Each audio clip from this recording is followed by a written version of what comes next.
बिस्मिल्लाहिर्रहमानिर्रहीम। अस्सलाम वालेकुम नाज़रीन, आप देख रहे हैं प्रोग्राम नुक्ता नज़र। मैं हूं सलमान हसन, प्रोग्राम में मौजूद हैं इस प्रोग्राम के रूह रवा जनाब मुजीबुर रहमान शामी साहब। नाज़रीन, आज हम देख रहे हैं कुछ अहम ख़बरें जो हैं वो सामने आ रही हैं, और जैसे कि आप नोट कर ही रहे थे कि मुख्तलिफ़ जो जलसे जुलूस हैं वो निकाले जा रहे हैं, और इस वक्त इंतखाबी जो मुहिम है वो आहिस्ता आहिस्ता हम ये कह सकते हैं अब तेज़ी पकड़ती जा रही है। जैसे कि शहबाज शरीफ साहब जो हैं वो आज मंडी बहाउद्दीन में मौजूद रहे, और बिलावल भुट्टो ज़रदारी ने आज गुजरात में जलसे से ख़िताब किया, जबकि मरियम नवाज़ साहिबा जो कि पहली दफ़ा इंतखाब में हिस्सा ले रही हैं वो अपने हलके में आज मौजूद थी NA 119 में, और वहाँ पर उन्होंने जो जलसा किया उस जलसे में उन्होंने बड़ी अहम बातें भी की हैं, और ये भी कहा कि जी मैं पहली दफ़ा जो है वो यहाँ से इलेक्शन लड़ रही हूँ, तो उम्मीद करती हूँ कि इस इलाके के जो लोग हैं वो उन्हें वोट देंगे। इसके अलावा कुछ जो है वो दीगर ख़बरें भी सामने आ रही हैं, और वो ये कि जनाब एहसन इकबाल साहब उन्होंने भी चैलेंज किया है, और साथ साथ ये कि जो पिलडाट है उसने एक बड़ी दिलचस्प रिपोर्ट जारी की है, ब्रीफिंग पेपर है पाकिस्तान के गायब नौजवान वोटर। इस पर भी हम ज़रूर बात करेंगे, और ख़ास तौर पे क्योंकि शामी साहब आज आप वहाँ मौजूद रहे। ब्रीफिंग थी, पूरी मीडिया के लोग मौजूद थे। एहसन इकबाल का क्या नाम लिया आपने? सर, एहसन इकबाल साहब ने चैलेंज दिया है बिलावल भुट्टो को। वो ये कह रहे हैं कि जी नारोवाल जो है ना उसका मुकाबला कर लिया जाए लाड़काने से। जी, वो कह रहे मैं सियासत छोड़ दूंगा अगर ऐसा हो गया। हाँ, कर ले मुकाबला। वो बिलावल जो हैं वो मनाजरा करना चाहते हैं नवाज शरीफ साहब, मनाजरा करना चाहते हैं, और एहसन इकबाल जो हैं लाड़काने से नारोवाल का मुकाबला करना चाहते हैं। हाँ जी, चलिए एहसन इकबाल मेरे ख्याल जीत ही जाएंगे उस मुकाबले में, लगता है मुझे। क्योंकि नारोवाल जो है, मैं गया हूँ उसमें, तो काफ़ी, यानी नारोवाल तो ऐसे मालूम हो रहा था जैसे लाहौर का हिस्सा है कोई। अच्छा, हाँ, वहाँ की इमारतें, वहाँ के प्लाजे, वहाँ की तामीरात, फिर ये रेस्टोरेंट्स, और फिर असल करतारपुर की राहदारी जो थी ना, जी हाँ, बड़ी खूबसूरत, तो फिर वहाँ बड़ी चहल पहल हो गई खुलने से। नजरत सिद्धू साहब भी आए हुए थे। एहसन इकबाल साहब जाने और बिलावल भुट्टो ज़रदारी साहब जाने, आज सर हमने अपने नुमाइंदों को भी जो है ना वो उनसे बात करते हैं, नुमाइंदों से बात करते हैं। लेकिन आज तो ये हुआ कि सुबह से जावेद हाशमी साहब छाए रहे ट्विटर पर, और उन्होंने असल में वो कौमी असम्बली का इंतखाब लड़ रहे थे। उनका हल्का वही है जिसमें मेहर बानो इलेक्शन लड़ रही हैं जी, और मखदूम यानी हमारे शाह महमूद कुरैशी साहब, हाशमी साहब की, सॉरी कुरैशी साहब की जो बेटी साहबजादी हैं। तो अब उसमें फिर उनका मामला हो गया। अब वो मुश्तरका पैनल के साथ आ रहे हैं। उनके जो भतीजे हैं जाहिद बहार शाह, उनके दामाद भी हैं, वो सूबाई असम्बली का इलेक्शन लड़ रहे हैं। तो जावेद हाशमी साहब जो हैं वो दस्तबरदार हो गए कौमी असम्बली की नशिस्त से, वहाँ वो मेहर बानो को सपोर्ट कर रहे हैं, और बिहार शाह जो हैं जाहिद बिहार, उनको सपोर्ट कर रही है मेहर बानो। तो मखदूम रशीद में जावेद हाशमी साहब के घर पर आज कन्वेंशन रखा था उन्होंने PTI का, और ये भी आप देखें, ये वक्त आ गया, ये भी देखना था। क्या PTI के सदर रहे, फिर उसको छोड़ा, और जिस बुनियाद पे छोड़ा वो तो आपको मालूम है कि उनके शिकायत पैदा हुई कि जो इमरान खान हैं वो कोई गैर जमहूरी मामलात हैं उनके।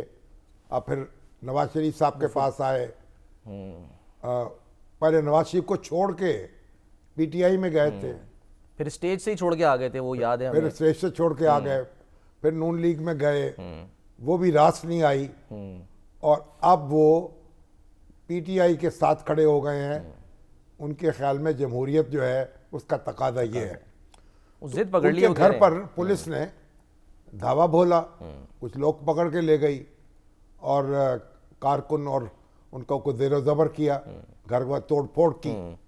तो जावेद हाशमी साहब सुबह से एहतजाज कर रहे थे, लेकिन उन्होंने कहा कि मैं कन्वेंशन तो करके रहूँगा, और सब उसके बावजूद कन्वेंशन हुआ उनके घर पे। अब ये मोहसिन नकवी साहब को नोटिस लेना चाहिए ना कि ये क्या हो रहा है, ये कौन कर रहा है। भाई जो लोग इलेक्शन में हिस्सा ले रहे हैं उनको अपनी कंपेनिंग करने दें। तो इसका अब लेवल प्लेइंग फील्ड क्या कहेंगे आप उसको? सर लेकिन जो कोई मुकदमे में अगर नामजद है, कौन नामजद तो है? नहीं मिसाल है ना, तो उस पर तो कार्रवाई होगी ना। कार्रवाई क्या होगी कि लोगों के घरों पे दावे बोलेंगे, अब मियां अजहर साहब नहीं करने देंगे। मियां अजहर साहब, वो मियां अजहर साहब के भी देखे ना, उनको भी शिकायत पैदा हुई। तो देखिए जावेद हाशमी साहब तो एक, और जो कुछ भी उनसे इख्तलाफ हो, लेकिन एक बहादुर आदमी है। तो जब वो स्टूडेंट लीडर थे उस वक्त भी नारा लगता था, एक बहादुर आदमी, हाशमी, ठीक है ना। और वो फिर उन्होंने कहा भी मैं पहले मुझे पकड़ो। वो क्या कहा है दाग ने कि पड़ा फलक को कभी दिल जलन से काम नहीं, जला के राख ना कर दूं तो दाग लाम नहीं। तो ये बहरहाल जो भी हुआ अफसोसनाक है, और इस पे हमारी पंजाब हुकूमत जो है उसको नोटिस लेना चाहिए और जवाब देना चाहिए। बाज़ लोग कहते हैं सर दाग तो अच्छे होते हैं, वो कह रहे हैं हम लड़ेंगे इलेक्शन, जो मर्जी हो जाए। हाँ ठीक है, दाग तो अच्छे होते हैं। अच्छा सर, आगे बढ़ते हैं। और जो मुख्तलिफ ज़ाहिर है हमारे, क्योंकि हम देख रहे हैं कि अब गहमा गहमी सर अब थोड़ी सी बढ़ गई है। अब हाँ, आप जरा अपने नुमाइंदों से मिलाएं जरा, थोड़ी गुफ्तगू भाई। नुमाइंदे आ गए हमारे, कौन कौन साथ हैं हम, क्योंकि आज तो हमने अदील वड़ाइज जो हैं उनसे गुफ्तगू करते हैं सर, इस्लामाबाद, वहाँ पे 3 नशिस्तें हैं वैसे। अदील साहब, वालेकुम सलाम सर। अदील साहब ये बताइए, क्या अब इंतखाबी मुहिम कैसे जा रही है? क्या गर्मा गर्मी है या मौसम ठंडा है और सियासत भी ठंडी है? शामी साहब, अब जाके गुज़िश्ता कोई 3-4 रोज़ से देखने को मिल रहा है कि रावलपिंडी इस्लामाबाद की सड़कों पे जो छोटे बैनर्स हैं, कुछ पैनाफ्लेक्स अगरचे मना है लेकिन कहीं कहीं नज़र आ रहे हैं, कोई छोटी मोटी जो गैदरिंग्स हैं वो होना शुरू हुई हैं, और वो भी तमाम सियासी जमातों की जानिब से नहीं की जा रही। अगर हम इस्लामाबाद की बात करें तो इस्लामाबाद में मुस्लिम लीग नून जो है और पाकिस्तान पीपल्स पार्टी और जमात इस्लामी, इनकी कैंपेन जो है वो एक आध हलके में नज़र आती है, जो ख़ास तौर पे तारिक फजल चौधरी साहब वाला हलका है NA 47, जहाँ पे शुएब शाहीन उनके मद्दे मुकाबिल हैं और मुस्तफ़ा नवाज़ खोखर उनके मद्दे मुकाबिल हैं। अच्छा, तो यहाँ पर मुस्तफ़ा नवाज़ खोखर आज़ाद उम्मीदवार हैं, आज़ाद उम्मीदवार हैं, NA 48 से भी आज़ाद हैं, NA 47 से भी, यानी दोनों से ये इलेक्शन लड़ रहे हैं। और NA 48 में इनकी कैंपेन नजर NA 48 से इनकी कैंपेन जो है वो ज्यादा नजर आ रही है मुस्तफ़ा नवाज खोखर की। मुस्लिम लीग नून ने 2 हलकों में यहाँ पर कैंडिडेट खड़े किए और एक हलके में उन्होंने राजा खुर्रम नवाज को वो इनडायरेक्टली सपोर्ट कर रहे हैं, और जो इस्तेहकाम पाकिस्तान पार्टी भी राजा खुर्रम नवाज जो इससे पहले PTI के MNA होते थे उनको वो सपोर्ट कर रहे हैं। तो पाकिस्तान तहरीक इंसाफ के हिमायत याफ्ता जो आज़ाद उम्मीदवार हैं इस्लामाबाद की अगर हम बात करें तो सिर्फ शुएब शाहीन साहब जो हैं वो हल्की फुल्की कैंपेन करते नजर आते हैं। बाकी जो अली बुखारी हैं और आमिर मुगल जो हैं ये NA 46 से पाकिस्तान तहरीक इंसाफ के हिमायत याफ्ता और 48 से NA 48 से जो अली बुखारी हैं ये बिल्कुल भी नजर नहीं आ रहे हलकों में, और क्योंकि उनमें से उसकी रीजन ये है। बताइए reason.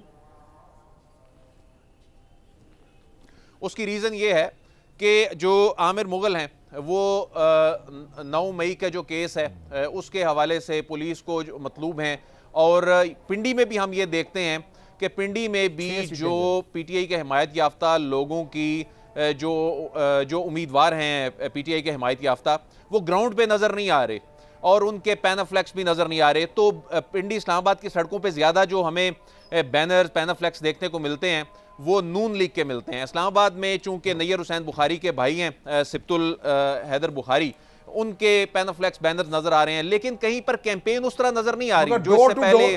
Door to door campaign तो हो रही होगी ना, जलसे बड़े नहीं हो रहे लेकिन डोर टू डोर कैंपेन हो रही है, डोर टू डोर कैंपेन हो रही है। और शुएब शाहीन साहब जो हैं वो टीवी स्क्रीन पर तो गरजते बरसते नजर आते हैं। दूसरा ये कि शाहीन भी पिंडी में कैंपेन कर रहे हैं। पिंडी में क्या सूरत हाल है? शेख साहब बीमार हो गए, शेख रशीद साहब जो हैं पिंडी में उनका तो 2 तरफा मुकाबला हो गया। जी पिंडी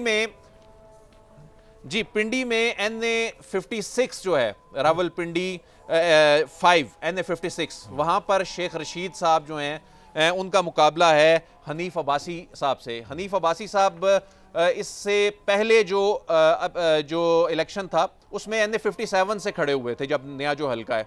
इस मर्तबा हनीफ अब्बासी इस हल्के से खड़े हुए हैं और हनीफ अब्बासी कैंपेन कर रहे हैं, उनकी रैलीज भी देखने को मिलती हैं, उनके बैनर्स भी देखने को मिलते हैं। शेख रशीद जो हैं वो जाहिर है तो शेख रशीद साहब तो गिरफ्तार हैं और वो उस तरह कैंपेन नहीं कर पाए। नहीं, गिरफ्तार है जी, वो गिरफ्तार हैं और वो उनके मुकाबले में अपनी कैंपेन उससे पहले भी एक्टिवली, उनके मुकाबले में PTI ने भी तो उम्मीदवार खड़ा किया है ना।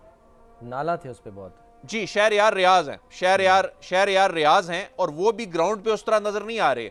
इसी तरह 57 में पाकिस्तान तहरीक इंसाफ की हिमायत याफ्ता जो हैं सिमाबिया, वो भी उस तरह से ग्राउंड पे नजर नहीं आ रही, लेकिन उनकी जो कैंपेन है वो सोशल मीडिया पर वो चलती नजर आती है। इसी तरह चौधरी निसार अली खान जो हैं वो 2 हलकों से इलेक्शन लड़ रहे हैं, NA 53 रावलपिंडी 2 से और NA 54 रावलपिंडी 3 से चौधरी निसार अली खान। गुलाम सरवर जो हैं वो NA 54 से इलेक्शन लड़ रहे हैं IPP के प्लेटफॉर्म से, तो वहां पर नून लीग ने अपना कैंडिडेट खड़ा नहीं किया। तो नून लीग ने बुनियादी तौर पे इन 6 में से 5 हलकों में अपने कैंडिडेट खड़े किए हैं रावलपिंडी के, और इस्लामाबाद में भी उन्होंने 3 में से 2 हलकों में अपने कैंडिडेट खड़े किए हैं। पाकिस्तान तहरीक इंसाफ ने तमाम जगहों पे ये बताएं, चौधरी निसार साहब ने के मुकाबले में मुस्लिम लीग नून का कोई कैंडिडेट नहीं है, तो इसका फायदा गुलाम सरवर को होगा या चौधरी साहब को होगा? जी, इसका चूंकि वहां पर IPP की वजह से नहीं किया, यकीनन इसका चौधरी निसार अली खान को फायदा पहुंचेगा, पहुंच सकता है। और गुलाम सरवर खान जो है, सर आगे भी बढ़ते हैं। गुलाम सरवर साहब जो हैं PIA फेम पायलट के लाइसेंस वाला। हाँ वही ना। सर आगे बढ़ते हैं सर। तलहा हाशमी, उन्होंने वो क्या कहना चाहिए, क्या लफ्ज इस्तेमाल करें, के तो बट्टा ही बैठा दिया उस नुकसान उनके तकरीर के बाद। ये सर फ्लाइट्स बंद हो गई थी। चलें आगे बढ़ते हैं सर। तलहा हाशमी, शुक्रिया। तलहा हाशमी हमारे साथ हैं सर, कराची से। अस्सलाम वालेकुम शामी साहब, ये बताइए कि आपके यहाँ क्या गर्मा गर्मी है? शामी साहब, अगर सबसे पहले बात शुरू करते हैं कराची से, तो कराची के चंद हल्के हैं जहाँ पे हमें कुछ गहमा गहमी देखने में आ रही है। इसमें से एक तो NA 242 था जो कि टॉक ऑफ द टाउन था, और वहाँ से शहबाज शरीफ साहब पहले मद्दे मुकाबिल थे, लेकिन अब चूंकि वो विड्रॉ कर गए हैं, तो शुएब साहब हैं और वहाँ पे मुस्तफ़ा कमाल साहब हैं, तो NA 242 जी विड्रॉ कर गए। तो NA 242 था। उसके बाद NA 237 है, ये बड़ी इंपॉर्टेंट नशस्त है। यहाँ से अली अजहर जैदी PTI के वफाकी वज़ीर थे, अब ज़ाहिर है वो उससे वो किनारा कशी इख्तियार कर लिया उन्होंने। यहाँ से अब MQM के अब्दुर्रऊफ़ सिद्दीकी हैं, जबकि साबका वज़ीर रह चुके हैं MQM के। उसके साथ साथ यहाँ पे PTI के कर्नल रिटायर्ड असद आलम न्याजी हैं, और इसके अलावा जमात इस्लामी के इरफान अहमद। अब जमात इस्लामी के यहाँ से जो बल्दियाती इंतख़ाबात में उनके उम्मीदवार यहाँ से कामयाब हुए थे, इसके साथ साथ PTI के ज़हूर महसूद एडवोकेट भी हैं। लेकिन ग्राउंड पर जो हमें यहाँ पे नज़र आता है वो ऐसा लगता है कि मुकाबला अगर होगा तो वो MQM और जो पीपल्स पार्टी है उसमें होगा। इसके साथ साथ अगर कौम सूबाई की बात की जाए तो इसी मगर आप ये बताएं ना, 5 है, आप ओवरऑल बताएं, आपका हल्का है, ओवरऑल बताएं बहैसियत मजमूई, यानी इस यहाँ सरगर्म जो है वो MQM है, पीपल्स पार्टी है और जमात इस्लामी,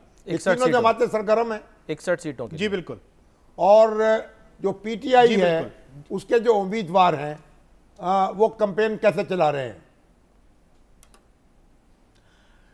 उनकी कैंपेन ग्राउंड पर ना होने के बराबर है। अगर हम माजी के इलेक्शंस को मद्देनज़र रखें, और जैसे कि हम देखते आए हैं कि 2013 की जो उनकी कैंपेन थी, 2018 की कैंपेन थी, तो वो ज़्यादातर सोशल मीडिया पे तो ज़रूर एक्टिव हैं, लेकिन ग्राउंड पर जो उनकी एक्टिविटीज़ थी, अगर हम गुज़िश्ता इंतख़ाबात की बात करें या उससे पहले के इंतख़ाबात की बात करें, तो ग्राउंड पर हमें उनकी एक्टिविटीज़ नज़र नहीं आती। बहरहाल सोशल मीडिया पर वो ज़रूर एक्टिव हैं, और बाद लोगों ने, मेरी बाद उम्मीदवारों से बात हो रही थी, तो उन्होंने हायर कर लिए प्राइवेट लोग, जैसे जो प्राइवेट लोग हायर किए हैं जो कि डोर टू डोर उनके लिए कैंपेन कर रहे हैं। और PTI के उम्मीदवारों का जो एक खास मकसद है वो ये कि अपना सिंबल लोगों तक पहुंचा दें, कि उस सिंबल को लोग पहचानें। उनका ख्याल है कि लोग दिल से उनके हामी हैं और चुपके से उनको वोट दे देंगे। चलें तलहा, चलिए, और अंदरून सिंध की क्या सूरत है? वहाँ तो पीपल्स पार्टी को को बड़ा चैलेंज दरपेश है। जी बिल्कुल, अंदरून सिंध की भी मुख्तलिफ, अगर हम कौमी पे बात करेंगे तो कई दिलचस्प इसमें मुकाबले हैं। अगर NA-209 की बात करें सांगड़ की, तो वहाँ पे शाजिया मरी साहिबा का मुकाबला है मोहम्मद खान जुनेजो से। शाजिया मरी साहिबा पीपल्स पार्टी से लड़ रही हैं, ये एक इम्पॉर्टेंट मुकाबला है। इसके साथ साथ NA-215 मिट्टी पे मोहम्मद खान जुनेजो, वो कहाँ से आ गए? जी मोहम्मद खान जुनेजो साहब GDA के कैंडिडेट हैं, साबिक वजीर आजम के, और ये बड़ा नेक टू नेक रहा है यहाँ पे मुकाबला माजी में, उनके हम नाम है।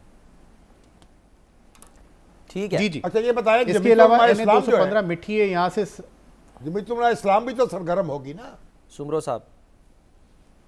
जी जी, जमीयत उलमा इस्लाम बिल्कुल सरगर्म है। और जमीयत उलमा इस्लाम की अगर बात की जाए तो वहाँ पे जो मौलाना नासिर महमूद है JUI के, उनका बिलावल भुट्टो साहब के साथ बड़ा सख्त मुकाबला है, जो कि NA-196 खंबर शदाद कोर्ट है। यहाँ से बिलावल भुट्टो साहब खुद लड़ रहे हैं और उनके मुकाबल हैं मौलाना नासिर महमूद साहब। ये इनका बड़ा टफ मुकाबला है, यहाँ पे नेक टू नेक मुकाबला चल रहा है। इसके अलावा टंडो जाम में सायरा बानो हैं जो कि GDA की कैंडिडेट हैं, और इनके साथ जो अलाउद्दीन जुनेजो हैं जो कि पीपल्स पार्टी के रहनुमा भी हैं, कैंडिडेट हैं वहाँ पे। इसके अलावा NA-216 मटियारी से मखदूम जमील हैं, और उसके साथ जो सबसे आम मुकाबला है वो बशीर मेमन साहब हैं यहाँ पे, जो कि साबका DGFI हैं और मौजूदा PMLN सिंध के सदर हैं। और ये बड़ा दिलचस्प मुकाबला है, क्योंकि यहाँ पे जो मुखालफीन है वो उन पर इल्ज़ाम लगाते हैं कि बशीर मेमन साहब ने बड़ी तैनातियाँ भी कराई हैं, लेकिन अगर ग्राउंड पे देखा जाए तो बशीर मेमन साहब एक्टिव रहे हैं, उनकी औताक लोगों के लिए खुली रहती है, और वहाँ पे उनका जो पब्लिक से जो मुलाकातें हैं, पब्लिक के अंदर जो एक्सेस है पब्लिक की, वहाँ पे एक्सेस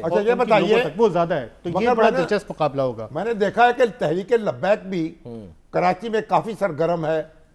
54 उम्मीदवार खड़े किए हैं सर उन्होंने 61 में से कौमी असम्बली की। जी बिल्कुल, तहरीक लब्बैक ने इस वक्त जो उम्मीदवार खड़े किए हैं वो 54 है कौमी पे, और जो सूबाई है, सूबाई असम्बली पे 119 उम्मीदवार खड़े किए हैं, जो कि MQM से ज़्यादा है। MQM ने इतने उम्मीदवार खड़े नहीं किए। और अगर देखा जाए तो ओवरऑल भी जो TLP है उसने मुल्क भर में भी ज़्यादा उम्मीदवार खड़े किए हैं, और ये TLP ज़रूर एक्टिव है।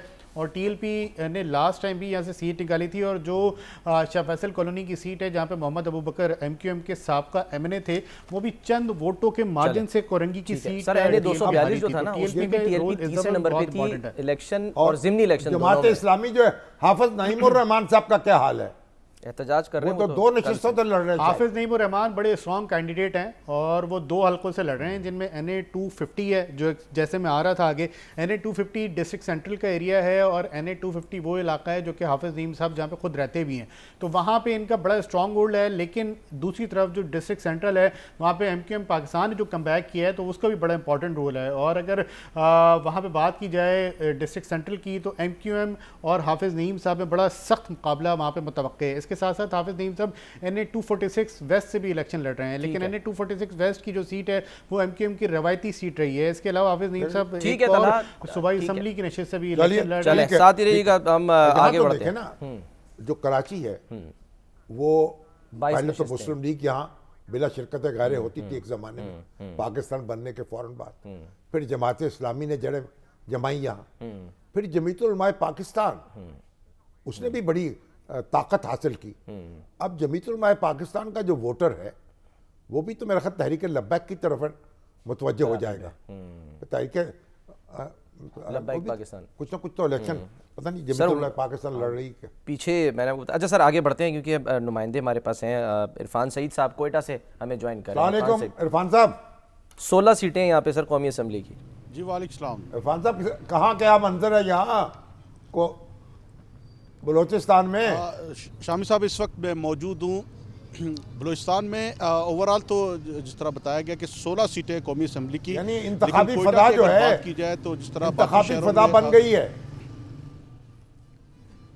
जी बिल्कुल, मैं इस वक्त मौजूद हूँ मरियाबाद में, हज़ारा कम्युनिटी का इलाका है, और सबसे ज़्यादा जो अगर इंतखाबी सरगर्मियाँ नज़र आएंगी तो आपको सरेआब का इलाका और ये मरियाबाद, जहाँ पर उम्मीदवार बड़े पुरजोश है, दफातर खुलना शुरू हो गए हैं, रैलियाँ शुरू हो गई हैं, और छोटी जो कॉर्नर मीटिंग्स है, जलसे जुलूस है, वो भी काफ़ी हद तक शुरू हो चुके हैं। और ओवरऑल कोयटा की अगर बात की जाए तो कोयटा पूरे शहर में इस वक्त जो बैनर्स हैं और झंडे हैं और दफातर खुलने का सिलसिला वो शुरू है, और काफ़ी गहमा गहमी है, गाड़ियों पर झंडे लगाए जा रहे हैं, और जो उम्मीदवार हैं वो मुख्तलिफ हलकों में अपने जो है वोटर्स को अट्रैक्ट करने के लिए उनके पास जा रहे हैं। तो एक गहमा गहमी कोयटा शहर की अगर हम बात की जाए तो कोयटा शहर में काफ़ी हद तक गहमा गहमी शुरू हो गई और सबसे ज़्यादा जो जिस वक्त जहाँ पे मौजूद हूँ मरियाबाद हज़ारा टाउन का इलाका है, यहाँ पर हमें हर इलेक्शन में हमने देखा कि यहाँ पर बहुत ज़्यादा। तो हमारे बुख्ती साहब का क्या हाल है?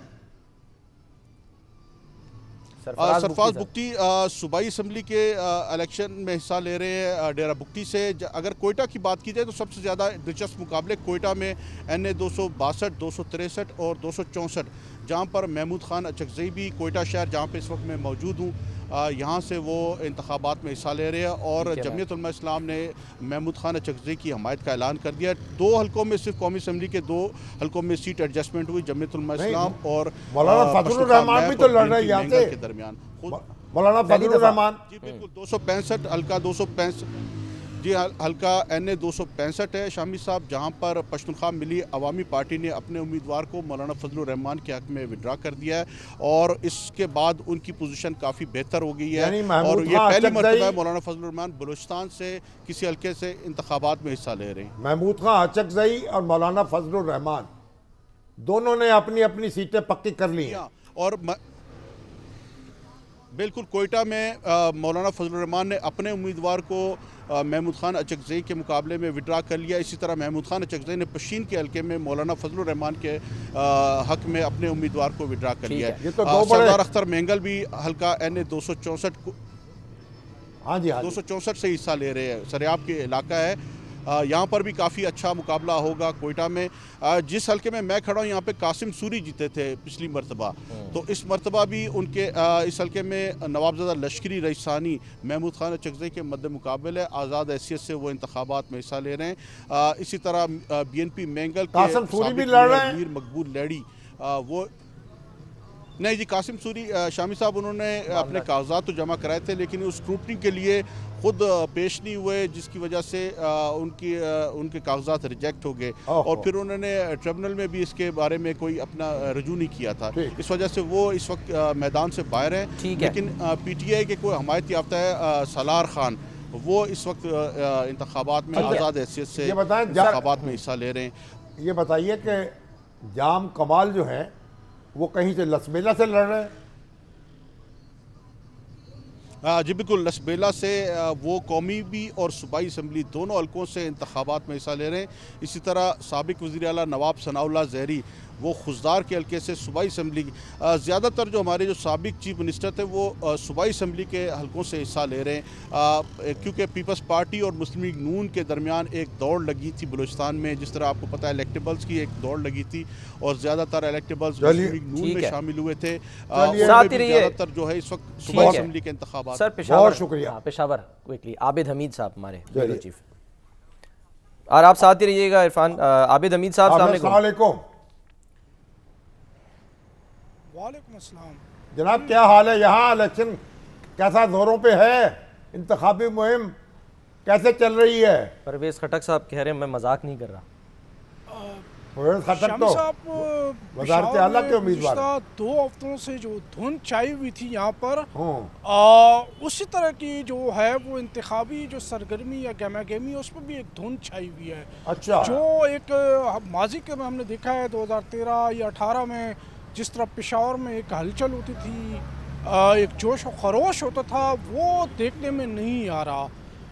जो बात करें पेशावर की, अगर बात करें तो NA 32 इसमें वाहिद हल्का है जो अंदरून शहर के इलाका है।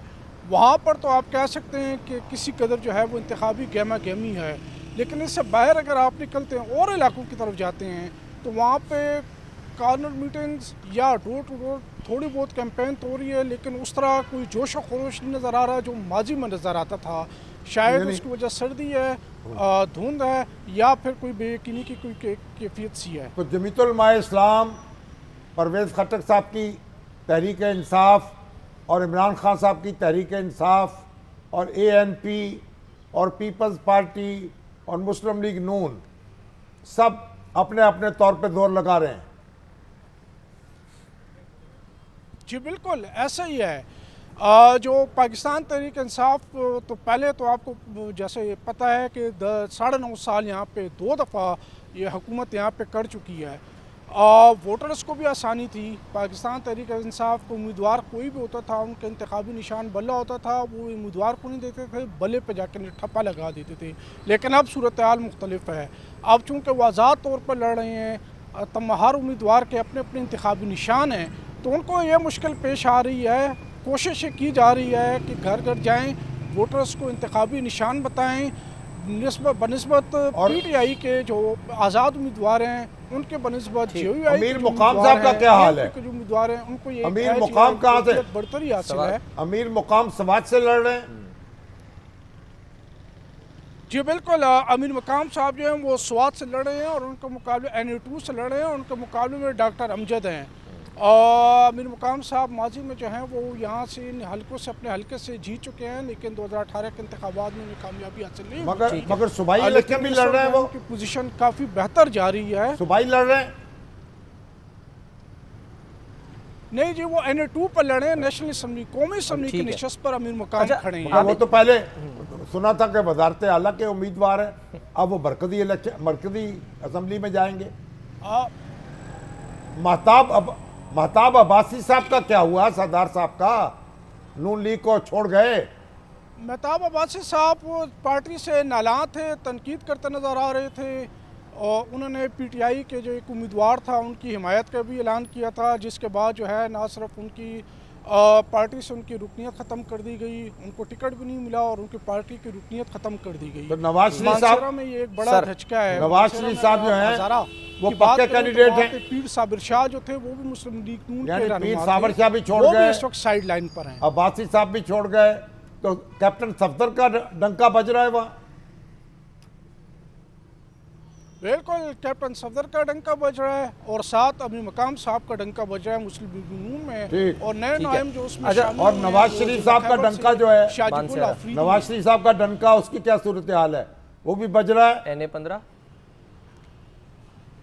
जी बिल्कुल, मानसरा में अगर देखें तो उन्होंने एक बड़ा जलसा भी किया है गुज़िश्ता रोज़। ये वाहिद जलसा है जो अभी तक खैबर पख्तूनख्वा में हुआ है, वो मुस्लिम लीग नून ने किया है। मियां नवाज शरीफ साहब उसमें थे, मौलाना फजलुर रहमान साहब कहाँ हैं? चित्राल में कुछ शिकायत भी आ रही थी तला महमूद साहब को लेकर। साहब जो हैं वो अली अमीन साहब के मुकाबले में हैं, और वो DI खान से NA44 से जो है वो इंतखाबात लड़ रहे हैं, और ये एक मुतवक्का सख्त मुकाबला हो सकता है। अच्छा चलिए, आप वो तो एक सर ब्रेक ले लें। बलूचिस्तान पहुंच गए ना जी, बोलो वहाँ से सीट। एक ब्रेक ले लें सर, ब्रेक के बाद फिर हम दोबारा सबसे बात करते हैं। ब्रेक के बाद वापस आते हैं नाज़रीन।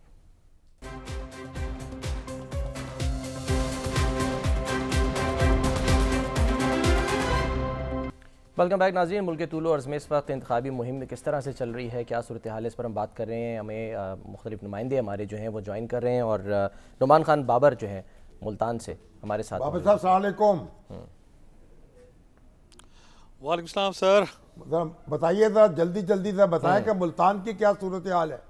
गिलानी, हाशमी और हमारे मखदूम शाह महमूद कुरैशी तीनों मैदान में हैं। जी बिल्कुल इंतहाई गर्म माहौल है, सियासी गहमा गहमी काफ़ी हद तक मुल्तान में बढ़ गई है। दिलचस्प, सनसनीखेज और कांटेदार मुकाबले, क्योंकि गिलानी इस वक्त NA148 से इलेक्शन में हिस्सा ले रहे हैं, उनके मद्दे मुकाबले अहमद हुसैन डेयर हैं, बैरिस्टर तैमूर हैं। इसी तरह से NA149 जो है शामी साहब, इसमें बड़ा दिलचस्प मुकाबला है। इसकी वजह यह है कि यहाँ पर जहांगीर खान तरीन है, और नून लीग ने इनके मुकाबले में अपना कैंडिडेट तक नहीं दिया, बल्कि इनके विंग्स जो हैं नून लीग के, उनके नून लीग के जो विंग्स हैं उनके पास हैं। 2 MP जो है नून लीग की नशिस्त पर उनके अंडर जो है इलेक्शन में हिस्सा ले रहे हैं। मद्दे मुकाबिल आमिर डोगर हैं। इसी तरह से 150 में है जैन कुरैशी हैं, राणा महमूदुल हसन है, और उनके साथ साथ यहाँ पर जावेद अंसारी हैं, और 151 में जो है मेहरबानो कुरैशी हैं जो कि तहरीक इंसाफ की उम्मीदवार हैं।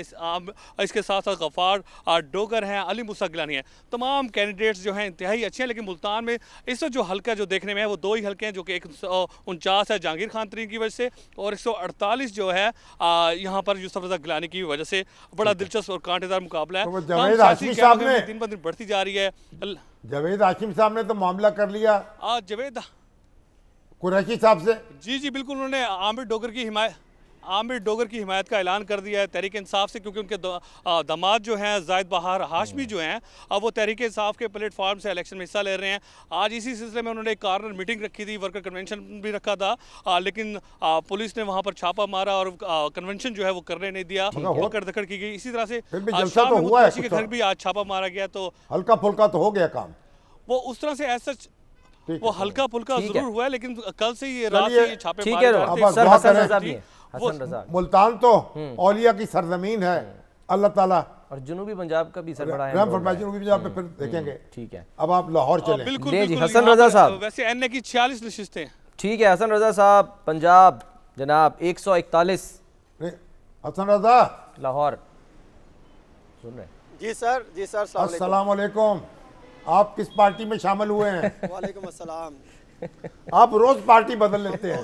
टीवी पार्टी जहाँ पर आप हैं। माशाल्लाह। नहीं, हमारी तो सिर्फ रियासत है, आपको पता है, हम तो पाकिस्तान के साथ खड़े होते हैं हमेशा। अब तो गर्मा गर्मी हो रही है, आज मरियम मुकाबले हो गए जोरदार।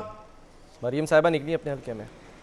शामी साहब, कुछ दिन से जो हम देख रहे थे कि पाकिस्तान मुस्लिम लीग नून जो है वो फील्ड में नज़र आती थी, जिसमें नवाज शरीफ साहब भी निकले, मरियम नवाज शरीफ साहिबा भी, उन्होंने भी रैली निकाली। उससे पहले शहबाज शरीफ साहब ने भी रैली निकाली। हमजा शहबाज शरीफ साहब ने भी अपने हल्का एनए जो है 100 जो उनका हल्का है 23 अपने हल्कों में हिस्सा लिया।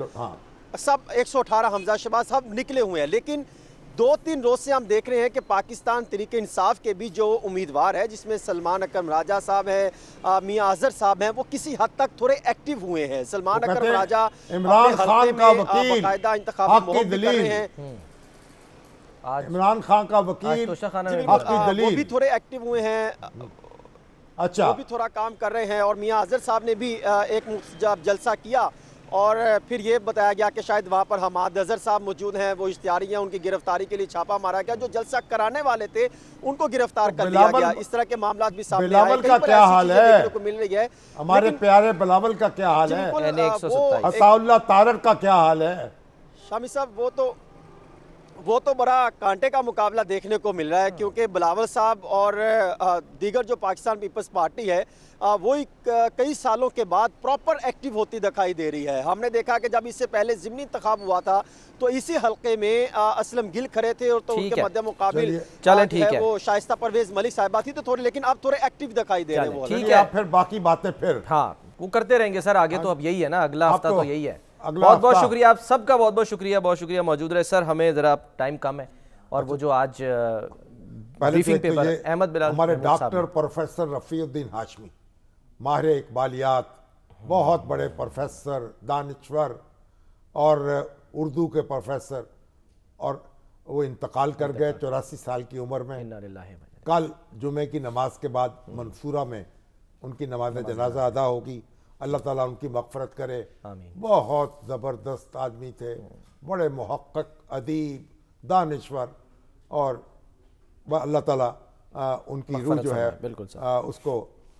उसको जन्नतुल फिरदौस के में जगह दे। और सर अहमद बिलाल महमूद साहब ने ज्वाइन कर लिया, क्योंकि आज बहुत बड़ी अहम ब्रीफिंग हुई है। पाकिस्तान के गायब नौजवान वोटर बिलाल साहब, अस्सलाम वालेकुम। वालेकुम अस्सलाम जनाब, आज तो आपने बड़ा ज़बरदस्त मीडिया कन्वेंशन किया है, नौजवान वोटर्स को उकसाया है कि वो हिस्सा लें इलेक्शन में। तो क्या तवक्कुआत हैं अब आपकी? हमारी ख्वाहिश तो ये है कि नौजवान वोटर्स बड़ी तादाद में निकलें। उनकी तादाद टोटल रजिस्टर्ड वोटर्स का कोई 44% है, 44%। तो ये बहुत बड़ी तादाद है।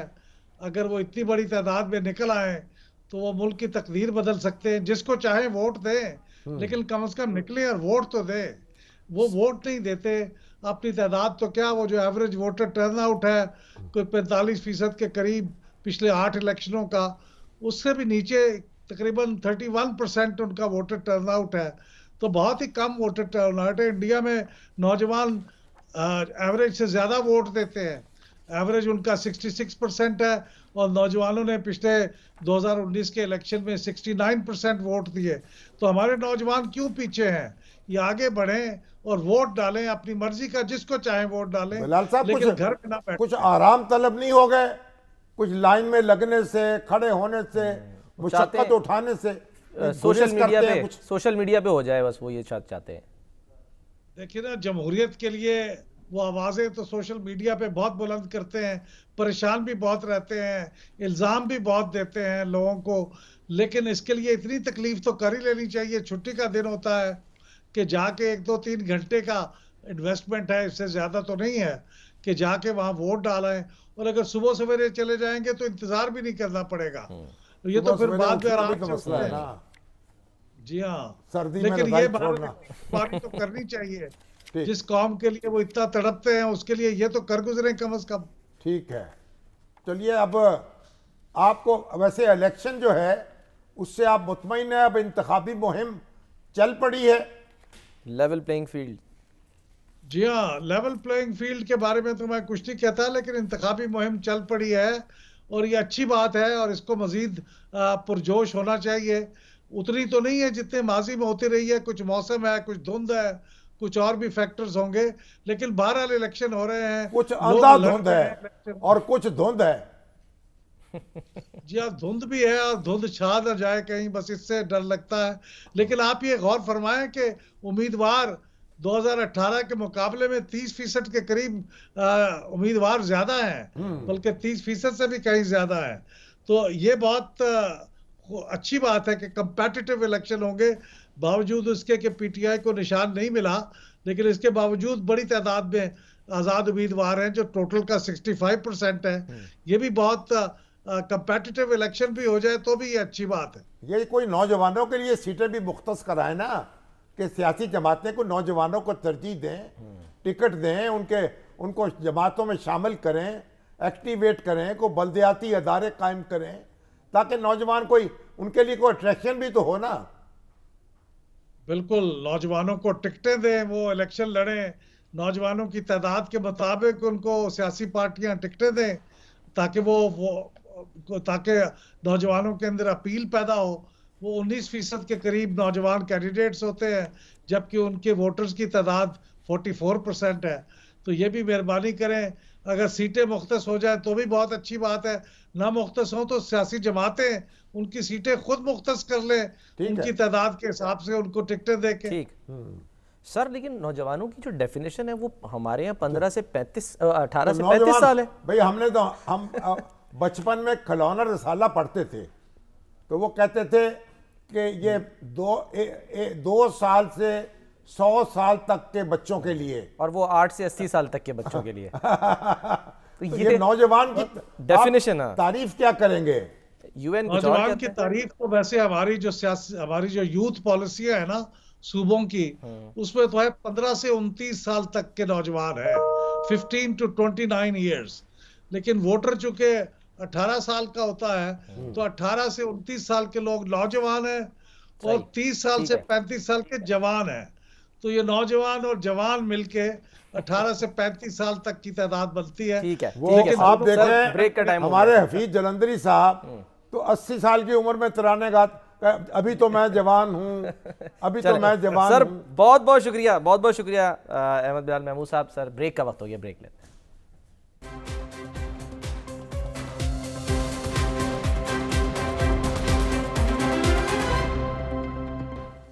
प्रोग्राम का वक्त खत्म होता है, नाज़रीन अपना ख्याल रखिए, अल्लाह हाफ़िज़।